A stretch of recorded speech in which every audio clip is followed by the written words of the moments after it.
Okay. I'm Sarah Barnaby. I'm Amy Matthews. We're the co-directors of Babies Project, and this is the third of 4 sessions that we're doing in conjunction with publishing a handout about handling skills called Preparing for Caring. You can find out more on our website, babiesproject.org/preparingforcaring. The topic of today's session is called All 4 Surfaces. And I'm not going to share the screen, but I'm just going to hold up the handout here just to give you an idea. And we've been kind of going down through it, unpacking it a little bit at a time. The previous 2 have been kind of sections that we unpacked, whereas this one is pulling out what on our handout is one bullet point. We thought it was, so it's an indication of the importance of this bullet point. I think that we've chosen to pull it out as a topic for its own blog post and its own little Zoom meeting discussion. And we've mentioned this before, but our process has been that Amy and I have alternated between who takes the lead in writing the blog post and trying to articulate the ideas behind it. And then, and so we're switching between them week to week. This is was Amy's week to write the blog post. So she's gonna, shortly she'll start unpacking that. It's been I think it's an interesting process back and forth, not just that we're handing off in a way the leading and the following, but also that what it is each of us gets a chance to articulate not just what each of us individually thinks about it, but also trying to articulate the sum of what we've been playing with over the years. And so there's a way that there's an individual voice, and there's a way that we're also trying to capture like what we think we're trying to do with Babies Project as our partnership. So many of you have been here before. Great, thanks for coming back.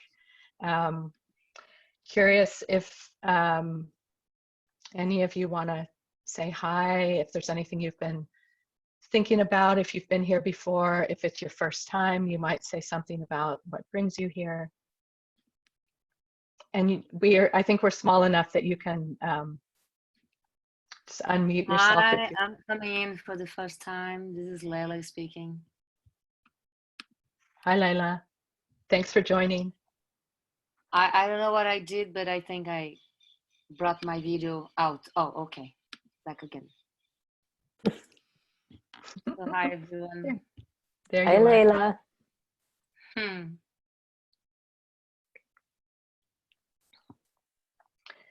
I'm Michael, and this is my first time here, and I have a baby on the way in August, so I'm like prepping.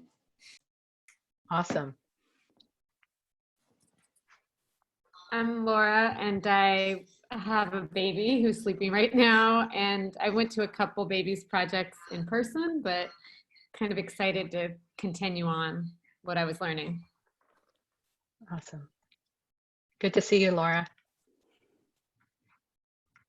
I'm Ashley, and I'm very far away. I'm in Saskatchewan, Canada, and this is my baby, Florian. He's eating a baby giraffe. Yeah. And I've done an online session, and just catching a couple of these Zoom calls, and I'm really liking it. My husband is like really excited about Baby Ball. He also listened to the Zoom, and it's just like really kind of changed things for us with helping calming. And we're super excited because now with using Baby Ball, I think Florian is getting used to it, and my husband's starting to be able to put him down for naps on his own. So that's like it's really exciting for us that we don't have, it's not just like always nursing. Yeah, it's really cool. Thanks. Great. I think that's a great plug for great plug for Baby Ball as a community effort. I'd just like to say, Sarah and babies, how amazing is Babies Project. And I have a baby group in the university here. So it's good to be here with you. Great. We're glad you could join.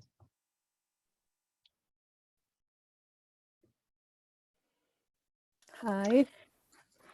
Can I say something?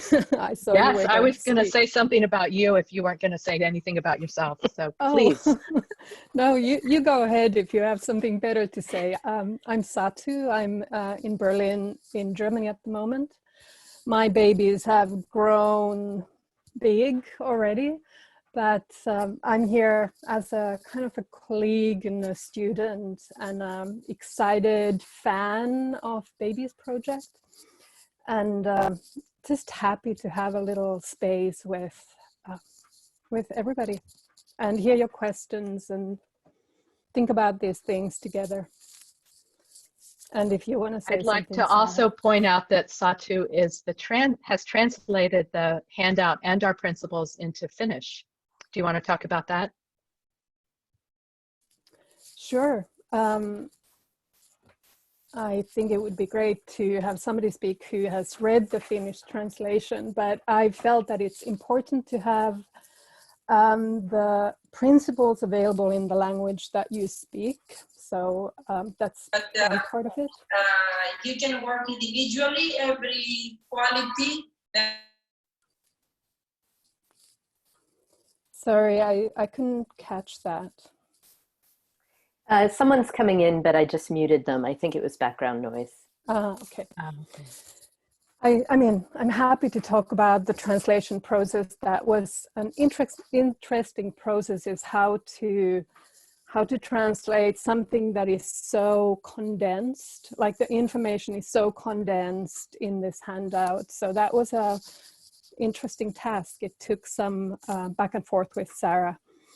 But I love that it's being already used by some of my students and colleagues in Finland. So happy to have the work spread. Great.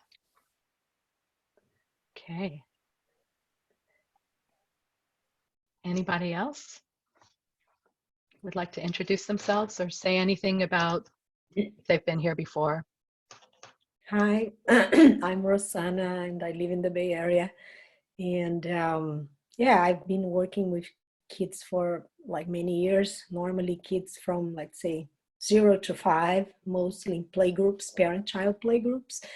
And one of the things that I think about, I always had more curiosity around babies, 0 to 1, and of course my interest is spreading because I've been working, but yeah, so much of, questions and reflections about this age. So it's great that you guys are doing it, because it kind of remind me everything that we studied and that aid me and the things that I see, in my daily work with kids. So yes, thank you.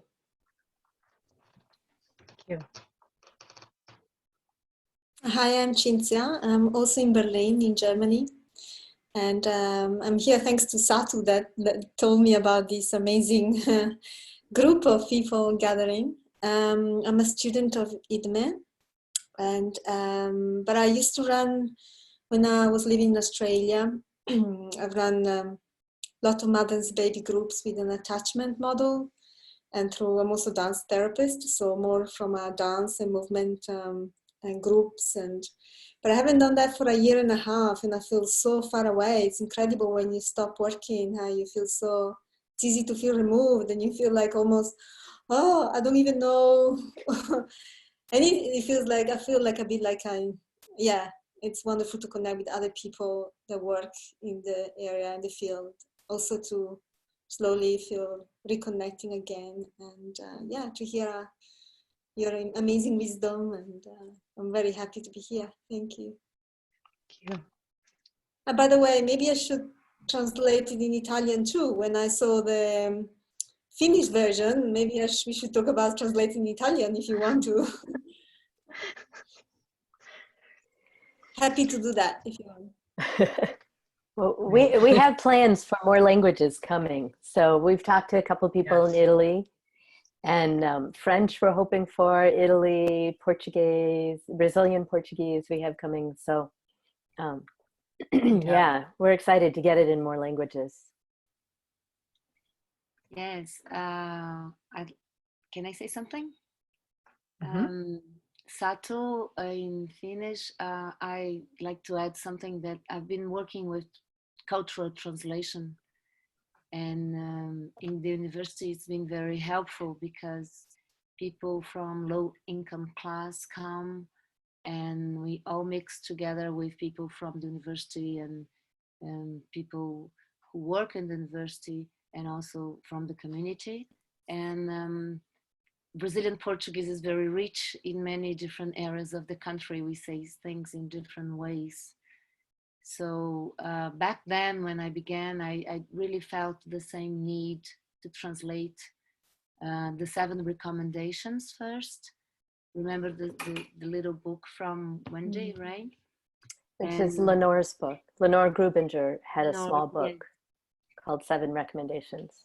Yes, and it still is a thought of making that a ebook in Portuguese, and also the work of Idimi making sense into Brazilian Portuguese too. I've been working on that for the development of the 12-month, based on every month different challenges and demands, and it's been a great adventure. Great. Thank you. Okay, thanks. Okay, Amy, are you ready to lay out the topic? Sure.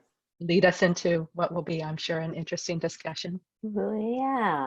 Yeah, great. Okay, so if you weren't here for our previous 2, in our first blog post and our first discussion, we talked about our kind of basic principles and also basic states, this idea that safety, orientation, comfort, bonding, and curiosity are what support a baby finding a place where they can learn. And then in our second one, we talked about baby ball as kind of our concrete, one of the concrete things that we teach. But baby ball, and then this suggestion that we have this week, which is to have an infant experience all 4 surfaces of their body.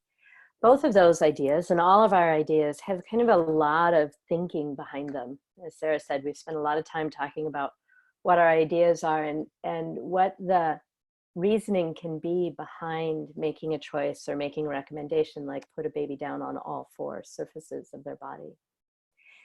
So the first part of the blog post and the first things I'm going to talk about are actually what's behind us making this recommendation. And one of the great joys, I think, of doing Babies Project is that Sarah and I get to bounce ideas off of each other and kind of polish things up. So, and we did our IDMI trainings at different times, so we get to see kind of how our experience and our learning intersect. And one of the things we do is we keep kind of asking, well, what's under that in a very body, mind centering kind of way. Like, what is the idea here that supports this? So that also when we come to working with an actual baby, we're trying not to be dogmatic about what has to happen, but be able to be very clear about what the ideas are behind what we're saying, so that if we need to find another way, then we can find another way. So one of the things that we start from when we come into this, all of our propositions about how we hold a baby, like baby ball, but also this idea of how to position a baby when we set them down on a surface. One of the things behind it is this idea that we are the baby's environment. And this is a phrase that comes up in body mind centering. You might have heard it there. We didn't coin this phrase, but the heart of the idea is that a baby is when they're born, they might have agency, they might have will, they might have personality, but they don't have yet the motor skills to actually make choices about what they do and where they are and how fast they move through space. So we are constantly making choices for a baby. And we can talk more about this, but one of the things that Sarah and I in our day-to-day work with this, that we run into regularly, is people saying, why do you say put them on their tummy? Why don't you wait until they get there themselves? Why is it so important that you do this? And why not just leave them on their backs until they find their own way to their side or to their front? And what we want to get articulated and get clear about is that putting a baby down on their back is making a choice for them. That all of the things we're doing are making choices for the infant. The infant is not choosing to be on their back or choosing to be on their side or choosing to be on their front. That's not a choice they're making, because we are picking them up and setting them down. When we set them down, we're making that choice for them. So when we talked about Baby Ball, when Sarah wrote the blog post and talked about Baby Ball, we talked about physically being an environment for the baby that they can meet, that they can push on, that they can engage with. We also mean, when we say we are a baby's environment, that we are making choices about how this baby experiences space and time, like how fast they move, how they experience gravity and the surface underneath them. So we want to make explicit and explicitly acknowledge that we are constantly making these choices for a baby. Now, sometimes the choice making is unconscious or habitual, or unconsciously habitual. So it might not feel like I'm making a choice. It might feel like, well, this is what I was shown, or this is what I've seen, or this is what I have in the back of my head. And then if I do it a few times, it becomes familiar, and then it starts to feel like natural or organic. And part of what we want to tease apart is that natural and organic are not words that we use about what a baby does and about what a caregiver and a baby do together. When we talk about movement patterns, like an adult's movement patterns, a caregiver's movement patterns is an expression of everything they've learned. And in that sense, it's natural, but it's not unlearned. That it's not without the influence of all of our previous movement experiences. So when an adult is holding, or a child, when anybody is holding a baby, our habit of holding, our habits, our patterns, they're showing up in how we do that. So we might unconsciously do something that feels more familiar to us or more comfortable to us. And then what babies will do is they'll get used to what they experience a lot. So if you frequently hold a baby in a certain way, they will get acclimated to it. They'll get accustomed to it, and they'll respond often in a way where they want to keep doing what's familiar. But that desire to keep doing what's familiar is not the same as choosing to be on their front, or choosing to be on their side, or choosing to be on their back, because they don't have the motor skills or the perceptual integration yet to make a choice about what surface of their body they're on. So we want to start from this idea that we are making choices for them. Babies are not having an uninfluenced, they can't survive and have an experience without the contact and touch of another person. So the people who are touching them and moving them and picking them up, it's on us to notice what our habits are and to potentially change those patterns. And to potentially change those patterns, period. So that's one idea, right? That we are making choices all the time. Baby is not having an unmediated experience of the world. It is coming through our choices about how to touch and handle them. The second idea that we want to unpack in here is that our approach is child-led, and what we mean by that. So when we talk about being a child-led approach, we don't mean that there are no limits and there are no boundaries and the baby can do whatever they want at any time. What we do mean by it is that we are trying to use our knowledge, whatever knowledge we have or have gained or understand about what a baby's sensory capacity is. So what they can actually sense or see or hear or taste, how they're able to interpret that. So perceptual interpretation is kind of how we make meaning of and weave together the sensory input that comes in, and then what motor choices a baby has. And the theory that we're working with is that a baby's sensory capacity, perceptual ability, and motor skills, that those things all kind of co-create each other. So when a baby is born, a newborn baby, their world is kind of small. They don't have the ability to see very great distances. They can hear a lot. They can't see very far. They can smell what's immediately around them. Their really dominant senses are smell and taste, which are very immediate. And from that sensory input, they start like gathering information, making meaning, and then they start to make movement choices. And the baby's first motor skills, first things they can develop volitional control of, are built on what they're able to sense. So nose and mouth are really, really dominant senses in a newborn. And what their first thing they're kind of able to do and control is the movement of their head. And then the whole development process kind of proceeds from that. As new senses come in, or as senses get more refined or different, get different spatial capacities, our ability to process that information changes, and the movement choices we have change. And then when I make a new movement choice, for example, I might end up in a different position or come up a little higher, and in theory my vision expanding might go with the motor skill to come to a different level in space. So part of what Sarah and I are working with, and what IDMEs we work with, is our understanding of how this sensory and motor and perceptual interpretation weave together. So for us, being child-led means that we're attempting to see where the baby is at and meet them there, and get into their world with them, or engage with them on the level they're at. And I mean, some of that means really literally like get down on the floor, lie down on the floor with the baby and see where their world is. But it also means like not offering them more stimulus than they have the capacity to process.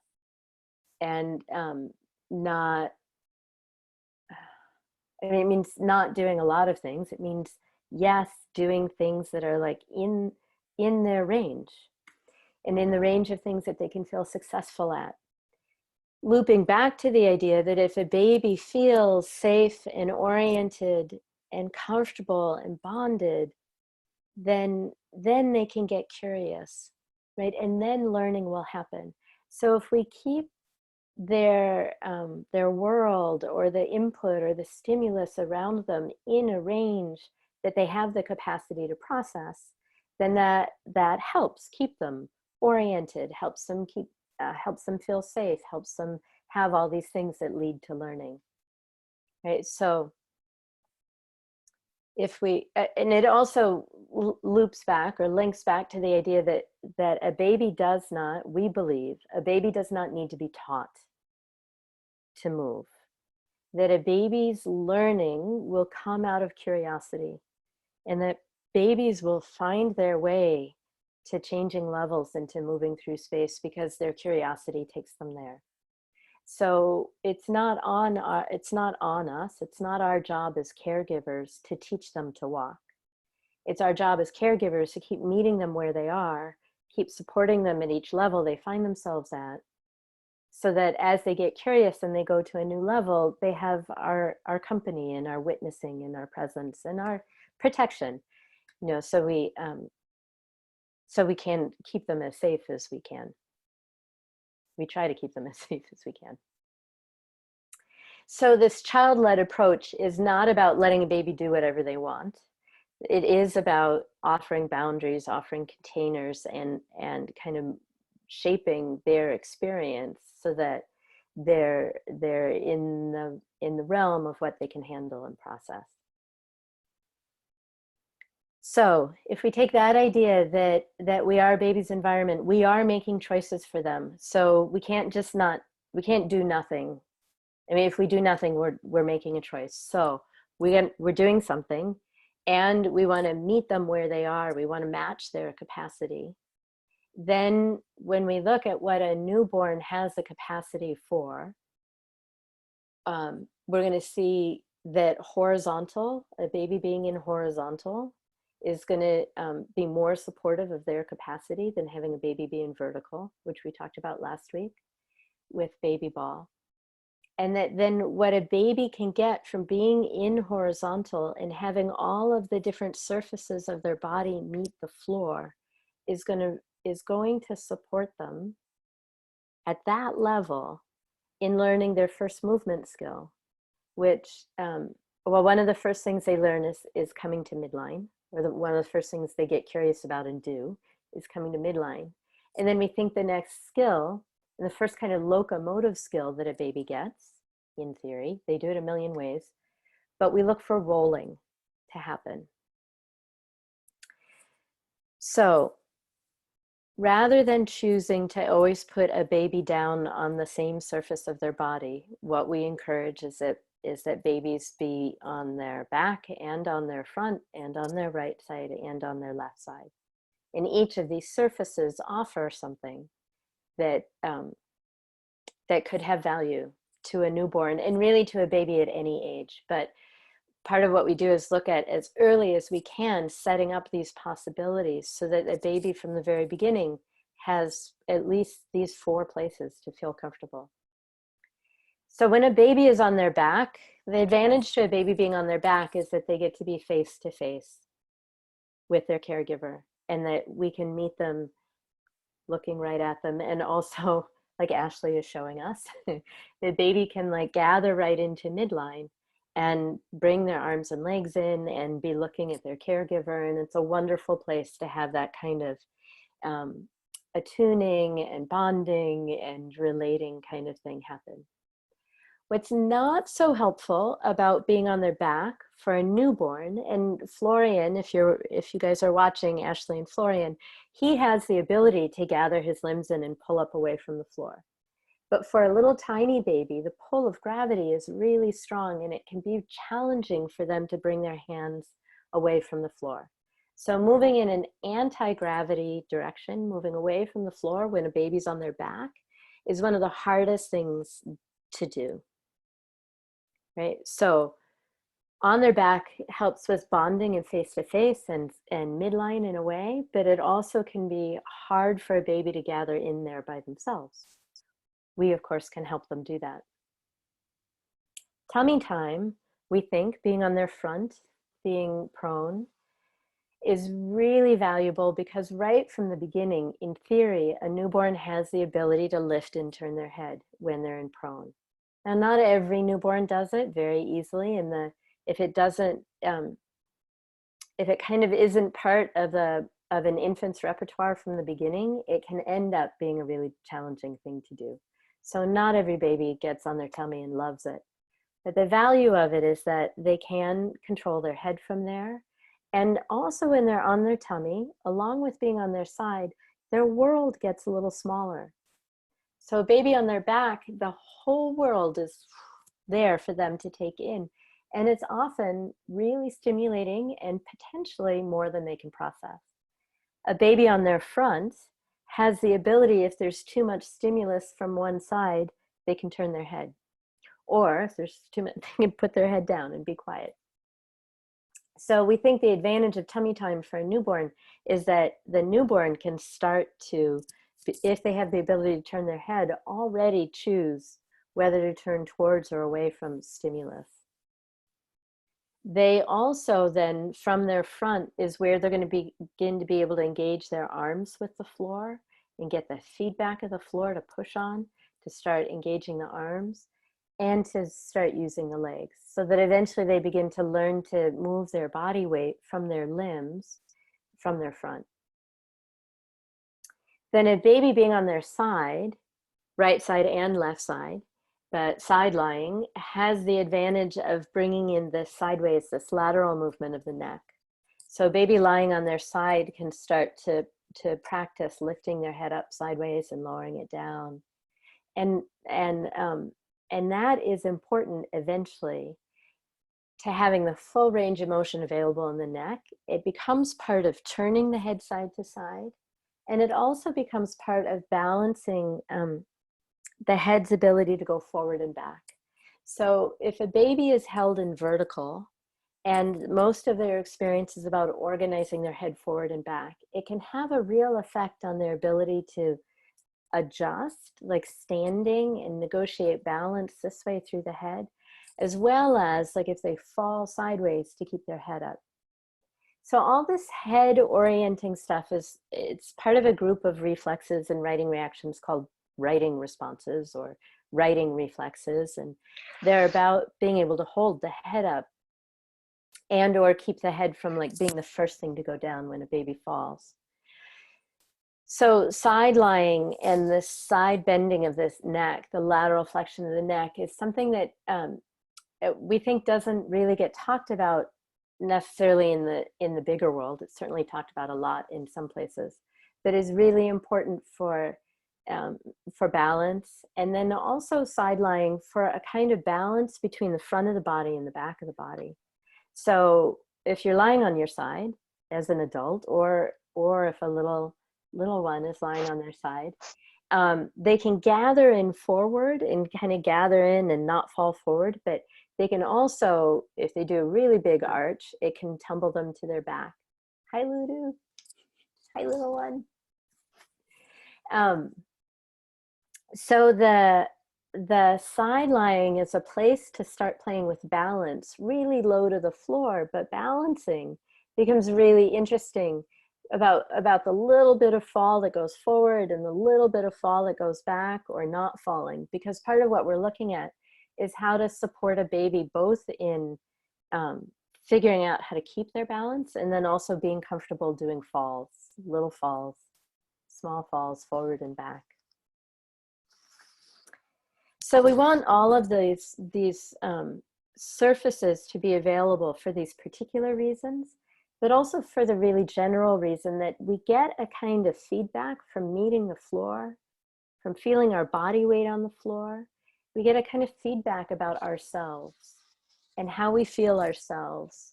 And the weight of my body meeting the floor helps me feel myself. And then the absence of that weight, like the surface that's not on the floor, helps me feel also my volume. So having the experience of having all four, really all of my surfaces meet the floor, we have to kind of simplify it down to 4 surfaces. The idea is that also gives us gives a baby and us a kind of 3-dimensional experience of ourselves that is sometimes not so available. Right? And the experience of ourselves is flat and just having a front or back. It kind of cuts off a whole set of movement experiences that are available when we feel our 3-dimensionality and our volume. So having the experience of the floor underneath me in all these different surfaces gives me a different experience of support from underneath, and it gives me some different experiences of my volume and my body, ways to feel myself. So I'm going to stop there. That was a lot of blah, blah, blah, blah, a lot of information. This is something that there's a lot we unpack in this. And yeah, I'm going to stop and let Sarah say something. Very curious, how old is Florian? With Ashley, Florian is how old? Sorry, I had to unmute myself. He is 6 months, like a day ago. Yeah.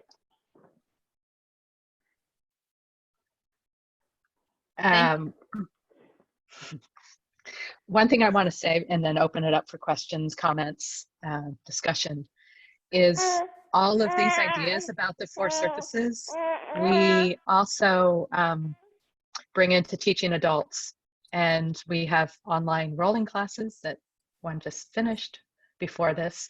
So if these ideas are interesting to you and you'd like to experience it with some guidance, we look at our website, consider joining a rolling class. Thursdays at noon on New York time. Any questions, comments? I have a question. Oh, sorry. I didn't realize I was alternative. Hi, I have a question, but maybe I think the answer is I need to take a class. But Oliver loves being on the ground and doing tummy time, and he's 6 months. But I've noticed that it's almost like bringing him down to the ground is the problem. And I don't know if you suggest like mixing up, putting him down like I always put his butt first, but like on the side or on the back. And I don't know, maybe it's a teething thing, but I feel like I'm sort of, it's like the transition to a new area is freaking him out a little bit. Mm-hmm. You know, one of the things that we didn't talk so much about in this blog post, and I'll just say in a really general way, and then in a specific way, I would say, Laura, like that's the kind of question that we could do a session about. Yeah.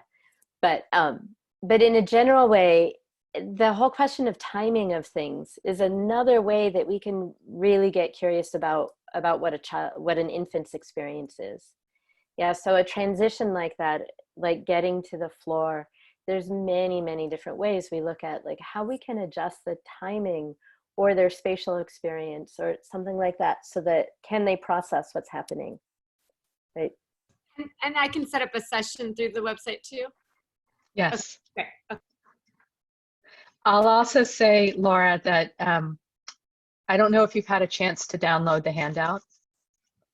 So you might do that, because there are some suggestions about how we have some suggestions about how to put your baby down on the floor, which this handout might be a reminder for you from earlier sessions. And it's also the subject of next week is going to be more about the specifics, having laid all of this groundwork. What are the practical transition from one surface to another? How do we pick them up? And why do we make those suggestions?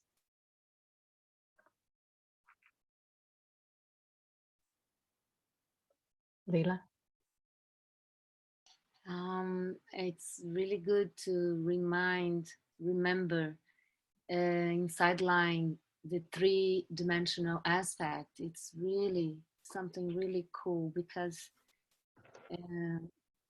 I've been teaching on this pandemic online yoga classes, and it made me think again on how flat we are, how flat students are, not having had this experience probably when they were 1 year old and when they were left on their backs only.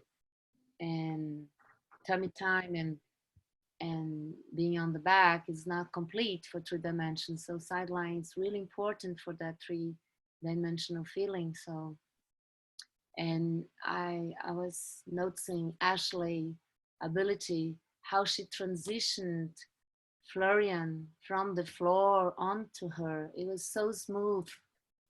Thank you. Gratitude, Ashley, for it was really cool to see that transition in all aspects. So thank you. I like to hear some words, but probably I'll have to go because we are on an online congress, and I have to fix a video problem to send to the congress, and looking forward for the next week to be here again, and how precious it is to be in a circle again. Thank you. Thanks, Leila. Thank you, Leila. And yes, Ashley, some great modeling of many of our suggestions, including baby ball. Oh, thanks. We're working on it. I have a question about the all four sides. I find that with Florian, like he will play on his side, kind of like reaching for something, or I guess pulling my hair right now. But often it's in the, like when I put him down on his side, he'll kind of automatically flip onto his tummy. So I guess my question is about, am I working with the all four sides? Am I working to like help him to stay on his side, or do I really just like let him flip around like he just did?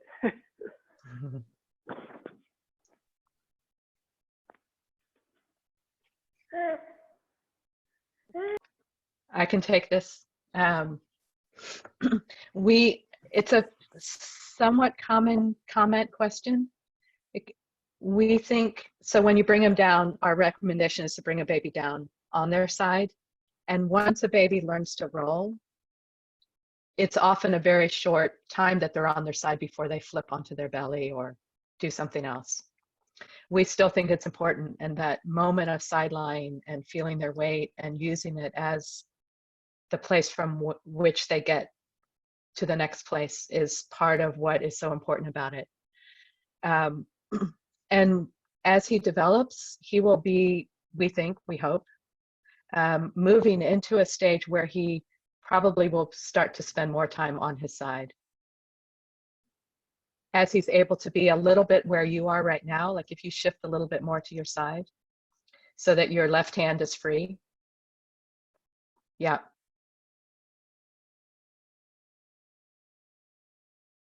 Now, do you want to add anything, Amy?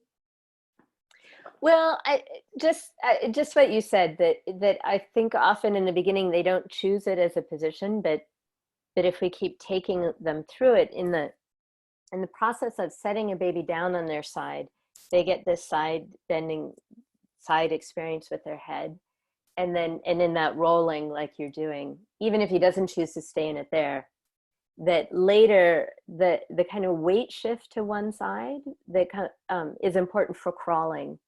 And him experiencing it over and over, even in a tiny way, is going to make it, we think, more available for him to pull out when it becomes kind of an active movement choice for him.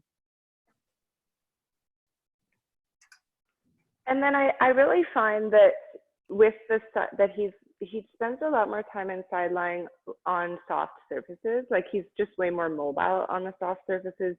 He's like, he can like fully log roll and, you know, move forward and move back, and he can do that for a really long time. And he also will kind of hang out on his side, but sometimes and so it seems good because he's like spending a lot more, he's able to move independently a lot more and spend a lot more time on all four sides. But then I also kind of wonder if maybe like now that he is spending more time like on our bed, if it keeps him from being able to be comfortable on the side or do like the full rolling on the hard surface. Like if that's something that I shouldn't be having him on the side as on the bed as much. Well, we hear that babies often seem to, well, they have different movement choices depending on the surface they're on, how much resistance there is, the softness, those kinds of things. So it's not necessarily a bad thing that he's exploring what he can do on a surface like a bed. And he might, and what we hear is often babies figure things out on a different surface, and then at some point they learn it when they're on the floor. Mm-hmm. And there's something to be learned from meeting a different environment and negotiating it.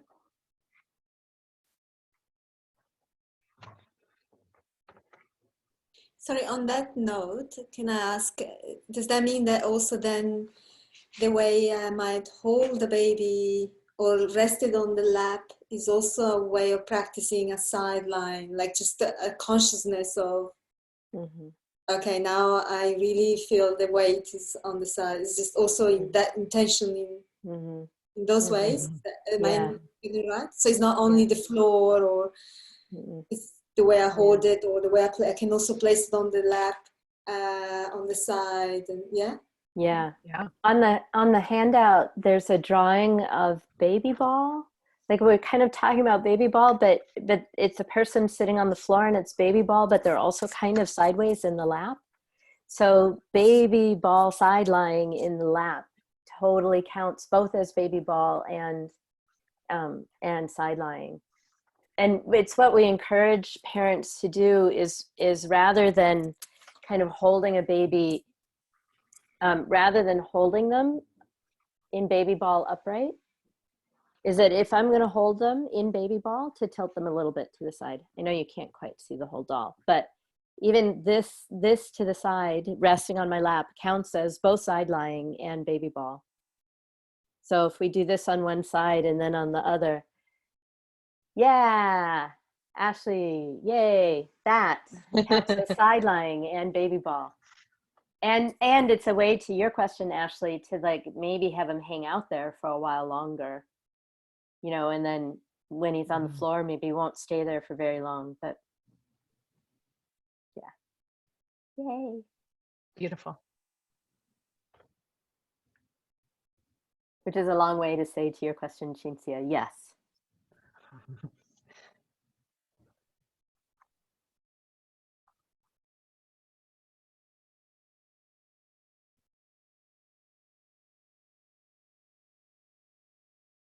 I guess also transitions, I think, are a very interesting question for myself. I don't know if this is going to be covered next week, but even the transitioning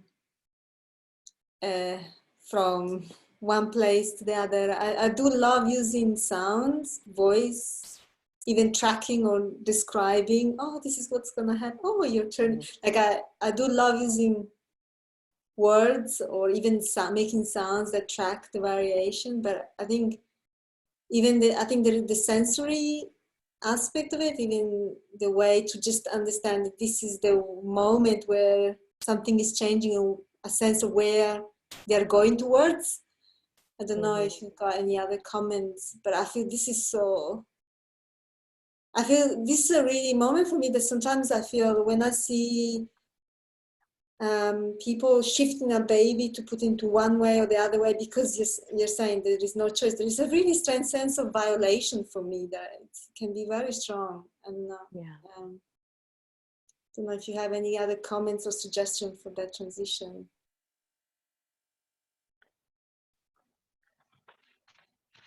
We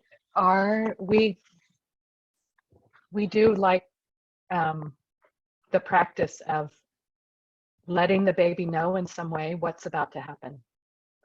So while Amy was making the point really strongly, I think that we as caregivers are making so many choices for the baby. I think there's also a way that while we're making these choices, that we can also include the baby and assume the baby can understand something about our communication, whether it's the rhythm, whether it's the tone, whether it's the consistency of what we say when we do the thing, whether it's picking them up, changing them, putting them down. So we're making the choices, but how can we invite the baby to participate and assume that they can on their level? So it's another way of meeting them. And you name some nice ways, possibilities of how to help do that. You know, one of the things, this is a little afield from what we've, exactly what we're writing our blog posts about, but you saying that, Sarah, reminds me that one of the things that Sarah and I talk about a lot is this idea of consent, and how do we ask permission of a baby to touch them? And the whole idea of asking for consent and of a baby, of anybody that we're going to touch, we think is really, really important. but we run into the question that a baby can't say, oh yes, it's okay if you touch me. So along with the letting them know what we're going to do so that they can process what's going to happen, I think that part of what we're looking for is ways to, even in the moment before we do something, to check in and see if they're willing to have it happen. And sometimes we have to, sometimes we have to pick a baby up and they don't want to be picked up, but it's, they have to get out of the way of something else, or it's time to leave, or this is in that child-led question that we don't always, we can't always respond to their no by not doing something, but we can always try to let them know that we're going to do something. And gradually, as Sarah said, with the participation, that becomes more and more kind of respectful of their choices as they're making more informed and conscious and explicit choices.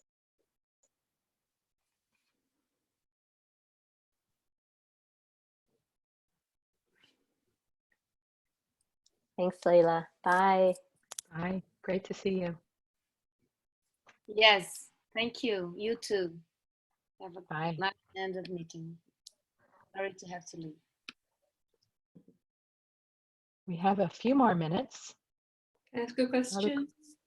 Yeah. Uda's 11 weeks today, and I think I found myself on somewhat high alert in this time early in her life, and also pandemic, so I'm kind of trying to work with my own awareness of my state of higher alert than I'm used to. And one of the ways that shows up in incorporating these concepts with, medical dogma, for lack of another word that came to my mind, is the letting her fall asleep on me in positions where it's not just her back, and just working with my own trust of what's going on, and trust of her, and trust of myself, that she's sleeping, when she's on me, sleeping in positions that aren't her back, for me to just have more. I'm looking for more to go on, I guess, with that. Thank you.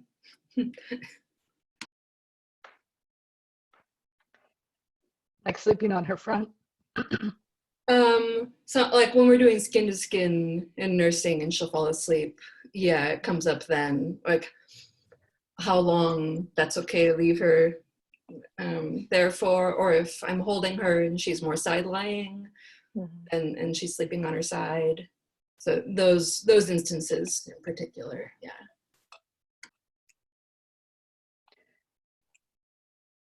Well, to first say that we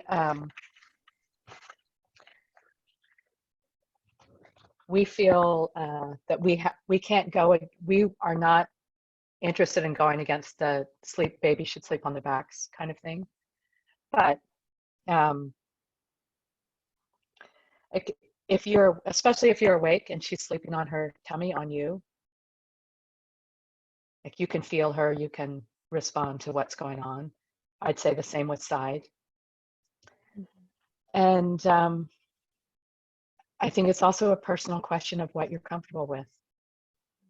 We hear from a fair number of people that at some point in their baby's development, they prefer to sleep on their side. So if a baby learns to roll from their back to their side, some babies start sleeping there. And it seems like if they can get there, they have the movement skills to do that. There's less concern than if we don't know if they have that ability. And same with tummy. I'm not trying to be cavalier at all, but it wasn't so many years ago that most babies slept on their tummies. Yeah. There is a set of recommendations, and I'm sorry I haven't. We should find this. I would like to find this, but there's a set of recommendations for the conditions around which it's safe to have a baby sleep face down on their front or on their side. And it involves being either on a firm surface or on your body. It involves the caregiver being awake and nearby, that they can't roll off of it. And I think there's some other, that there's no intoxicants, that like no one's drunk, no one's smoking, no one's, and under those circumstances that I think that the American Medical Association is saying there are some circumstances in which it's safe for a baby to sleep on their tummy. Naps, short naps, not all night kind of thing. So I will try to find that because it'd be good to have. But I think mostly also what Sarah said. And I also find it really interesting that in the NICU, in our research, one of the things we've found is that in neonatal intensive care units, at least in the United States, they put babies to sleep on their side. Side is the basic position for like preemies to sleep in the NICUs. And then it kind of leaves the repertoire somehow if the baby isn't in this kind of neonatal intensive care. So I find that very interesting also. And I think that we bump into the issues around how information travels through the medical community and how quickly change happens and stuff. And as Sarah said, we're engaging, there's a lot unknown. So there's a lot to be afraid of. And there's a lot of concern, and we don't want to push directly back on anything that anyone is alarmed about. Yeah.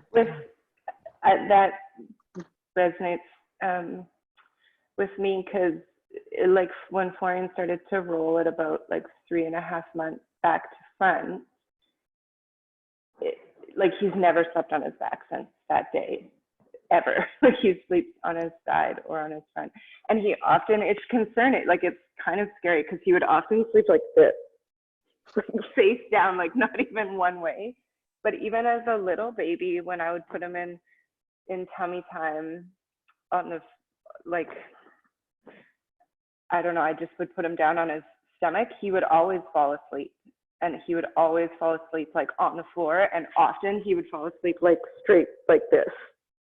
And it was kind of like, it would freak me out a little bit at first, but I don't know, like if I'm around and stuff, we would just let him do that. And even before he was rolling all the way onto his tummy, I would often get up and look at him in his bassinet, and he would get himself onto his side. It almost feels like he rolled just to get himself out of sleeping on his back, because he only would roll in bed for a long time. Mm-hmm. But which might have been another thing about being in a different surface or a different environment. But yeah, and as you're talking, Argenta and Ashley, it also makes me think that with all the precautions, like supporting a baby to have some experiences where they're sleeping on these different surfaces seems like in general a good thing, that it's part of the overall helping them be familiar with being on their different surfaces, as long as we're keeping them safe. And it takes me back to something that Layla said about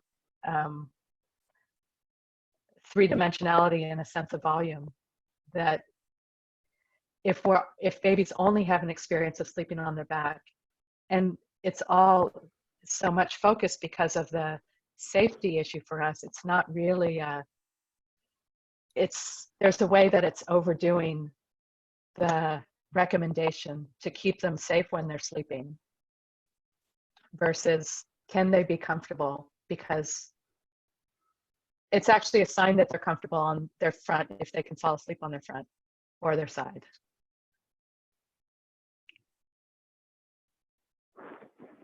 Yeah, when I was getting him to sleep in his bassinet, like it felt really kind of disconcerting when he was really little, because on his back he would just startle.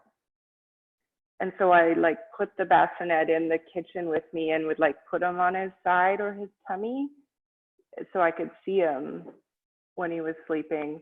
And I feel like that's kind of how he got used to being by himself. Like it just seems that on his back in those early stages, he was so uncomfortable. It seemed so foreign. It seemed like it was so foreign to his body from being in like a fetal position on to then suddenly be lying on his back all the time, that he just seems so exposed.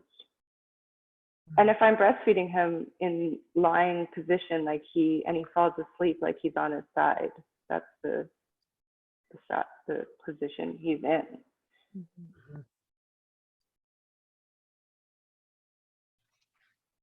Is that helpful, Argenta? Yes, thank you. Okay, we're a few minutes over. Any last thoughts, comments?